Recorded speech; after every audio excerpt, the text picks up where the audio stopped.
show you that what we've proven so far is that we've been successful and we have traction and that there's a great opportunity for future growth.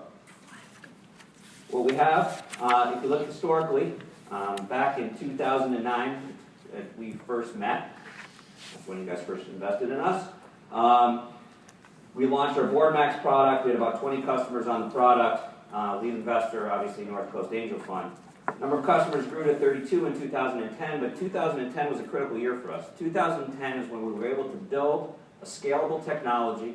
We were able to take that technology and the service infrastructure and build it in a way that allowed us, once our sales process was repeatable, would allow us to really grow with the company and create high margins on our sales. So we were able to do that in 2010 and 2011. We went from 32 to 84 customers. We added 52 customers in 2011, and that's because we built that repeatable sales process, primarily in the fourth quarter of 2011, third, fourth quarter. 2012, we've already added 52 more customers, first quarter 2012. So clearly this is on an acceleration track. First product in the market was BoardMax. BoardMax is designed to manage a variety of different elements relative to the boards of directors of nonprofits, typically made up of about 35 members on each board. The board faces a variety of different pains in getting the information, and the organization faces those pains in providing it to the board members.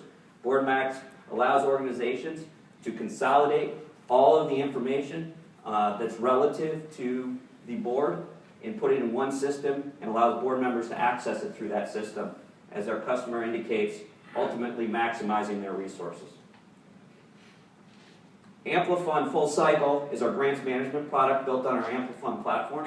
Amplifund Full Cycle manages hundreds of complex variables around the full life cycle of the grant. Oh, that's cool. All right, so around the full life cycle of the grant.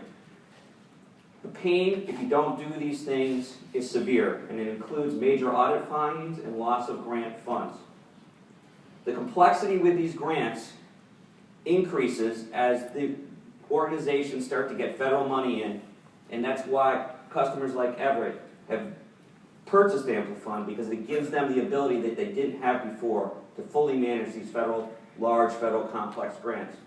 It's because Amplifund allows them to integrate fiscal, HR, and programmatic data into the grant lifecycle. This then allows them to report back to the funders. In organizations that are required to have consortiums or subrecipients, such as government, hospitals, community college systems, we're able to take not only that data from the lead recipient, but from all of the subrecipients as well, consolidate that up into a single reporting infrastructure, and automatically report that back to the federal government. The market for our product is about 1.7 million. However, we're really targeting only 160,000 out of that market. That 160,000 is of sufficient size and complexity to need the kinds of services that we're looking at. They also represent the $500 billion of government grant funding that occurs annually in the United States. We're targeting them through our proven sales process, and the market represents, on a recurring basis, at current revenue run rates, of about $800 million a year. Examples of great institutions that have already jumped on board are indicated here. At the bottom, you'll see two of our key strategic partners, BoardSource, which is the leading content expert in board management, and GPA, which is the Grant Professional Association, and provides a vehicle and an endorsement to us to their over 6,000 grant professionals nationwide.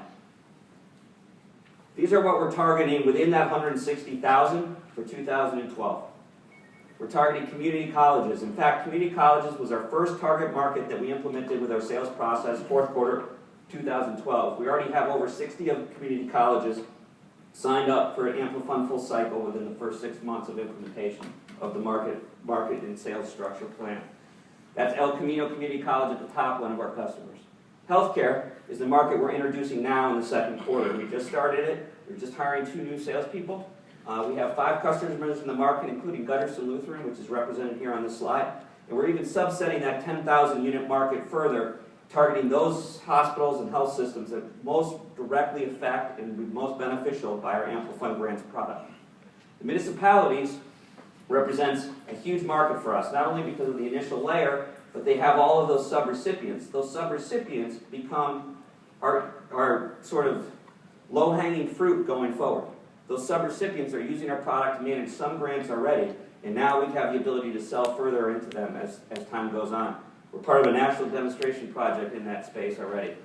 So if you look at the last 4 quarters in terms of sales, you sort of saw this growth over years with the customers, but in the last 4 quarters in terms of sales, you can see how our units per quarter in terms of sales have greatly increased. We have now 136 customers, and our retention rate is 93% on the customers that we have. Our sales is $8,000 on average. However, the renewable sales, $5,555 of that. Our pipeline is directly defined and created by the number of salespeople that we have on board. So the more sales folks we have, obviously the pipeline goes up. And the pipeline close rate has been increasing every quarter for the last 4 quarters, despite the fact that our average salesperson salary has gone down. So what that means to us is it's a very repeatable process. You don't need a high-end salesperson to drive it. All of our sales process is inside sales, phone, web demos. We're not going out visiting all these customers. It's all done from our offices here in Cleveland. Caxton building, actually. Revenue history and projection. So you've seen the sales growth over the last 4 quarters. This is the revenue growth over the last 4 years. You can see that from 2009 to 2011, we've had a steady increase with a little bit of an acceleration in 2011 as we implemented the sales process. This, of course, reflects our current run rate today if you extrapolated first quarter sales throughout the year. So we have to move our current run rate from $750 to $1.4 million. It's not quite the same leap as going from $350 to $1.4 million. We have a 55% growth over the 4th quarter in 2011, the first quarter of this year, and a 360% growth over last year, first quarter, as we're going forward.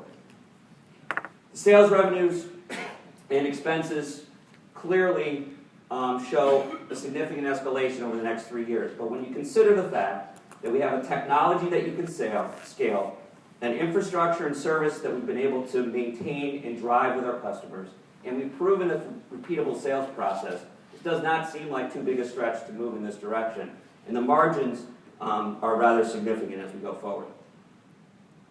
So, what's the ecosystem? Where are we doing? So this group of companies represents 2 things. One is it represents the group of companies that we come in contact with on a daily basis when we're communicating with community colleges. For example, Aleutian, which was a merger between, or buyout between SunGard and Datatel, is a company that we come into contact in probably 50% of our community college installations.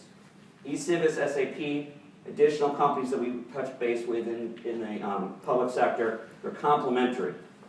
Nonprofit sector, these companies you'll see here as well. The other thing it represents is, just like Aleutian, Blackbaud also represents deal activity, because Blackbaud bought Combio for about $250 million last year. What we're looking to do right now is we're looking to do a capital raise of about $1.25 million. You can see from 2009 to 2011, essentially our valuation at the end of 2011 was $2 million. 2012, we're looking at a $4 million pre-money valuation. That's the maximum that we're locking in folks who participate in convertible debt with. We've got $200,000 in convertible debt committed, and we have a number of folks that are interested at this point. We were just in Philadelphia last week, as well as the week before. We've got a number of folks interested in getting on board in the convertible debt area. We are a technology investment tax credit approved company going forward for the rest of this year as well. Our use of capital is to technology development. We want to build 2 new products on the Amplifon platform. Marketing expansion. We want to increase the close rate on the sales, so we want to get our pipeline filled with more qualified individuals. Sales expansion is primarily outside sales targeting municipalities. The inside sales cost and risk there is so low that we don't need a lot of capital to generate that, but this is for the outside sales, which present a higher risk and a higher opportunity. In the IP strategy development, saw Dan McMullen in the back of the room back there, so Dan's working with us on that. The IP strategy development is focused on our Amplifon product because we're starting to come into contact with some very large players who are looking to create partnerships with us. We want to make sure that they stay in the interest of creating partnerships and not starting to compete. And the IP will help us in our negotiations with that, as well as creating the asset value for the company. We have, I think, an outstanding management team. We have expertise from the Heart Association, national. We have J.T. Mullen, the former CFO of the Cleveland Foundation, on our board. We have a staff that brings in expertise from technology, sales experience, business development experience. We have a great team. It's a great group of folks that we work with on a daily basis. In addition to this, we have an advisory board of another 13 members that we tap into with resources, at least on a quarterly basis, and more frequently that as needed. I'd like to take any questions that you may have at this time. I would like to just close by saying, I think what we've shown, hopefully through this presentation, as I said in the beginning, is that we've shown success. We have a big opportunity for growth. We need to raise some additional capital to push us over the ledge and get us to the next level. But I think it's an exciting opportunity to get involved in with some pretty good terms at this point for folks to get involved if they're interested. Thank you. Yeah. Your break even right now is about $75 million a month. 75. Sorry, $75,000 a month. Yeah, our break even right now is about 85,000. We essentially hit break even in March. It kind of comes and goes. We're pretty close to break even. Once you scale up to where you want to be, what's your break even at that point? So once we get to, for this year, the 1.4 million. Your sales force. Yeah, it'll probably be about 130,000, 140,000 a month. Yep. What's the competitive environment? Has it changed since we made our investment? The competitive environment is still primarily in the area of office and paper for both products. 90% of what we compete with is that. There are the perception of competition on the grant side with donor databases, but they're truly not competition. As anyone who's worked in development can tell you, there's significant differences there. There are some competitive products. We just got done doing a competitive analysis, actually, and I'm happy to say that the cycle that I showed you today, along with the process of moving data from the different systems and across the different layers, we're the only company that's able to do that today. It's why we've been able to grab such fast market share in the markets that we've gone into. Yep. Is the growth coming in Amplifund or board members? It's really coming in Amplifund. If you've noticed in the presentation, I meant to say this in the beginning, we probably spent 80% of the time, if not more, talking about Amplifund. And the reasons for that are sales cycle's a little bit shorter, if not exactly the same, but the price point's higher. And our margins from a direct sales standpoint is higher. We still have board maps, still a valuable product, we still have customers every month. We're going to be moving more to an indirect sales model for that product. Yes? So if I understood you correctly, the market you're going for around the grants are Yeah. the people that are applying for the grants. Correct. Okay. Is there any way to get, if the federal government's issuing whatever the number was, $850 million or whatever the number was, some extraordinary number, Yeah. is there some way, because I would think that the people that are giving the money out, it'd be a big benefit to them to get consistency with all the people that are applying to these grants. Is there some way to work it from the top down to force it down into the marketplace? Yeah, we're actually, I'm going to try to really keep my answer brief. We're actually engaged with the federal government in a pilot project that we're looking at doing with them to improve the reporting of local municipalities back to the federal government.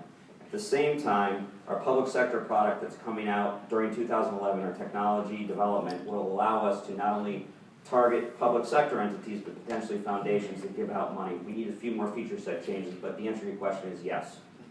And we will be going after that market. We just have not targeted it to date. But that would grow our 160, it would change our footprint even more. But the federal pilot we're doing today is probably one of the more significant things that we're involved in, because if that goes successfully... It forces it down. Yeah. Yes? Are you in any other municipalities other than Bowie then right now, or are you? No, the Bowie is the only municipality that we are in. We are in public sector institutions, although we will be in 2 other cities in Maryland, and potentially the state of Maryland as well, soon.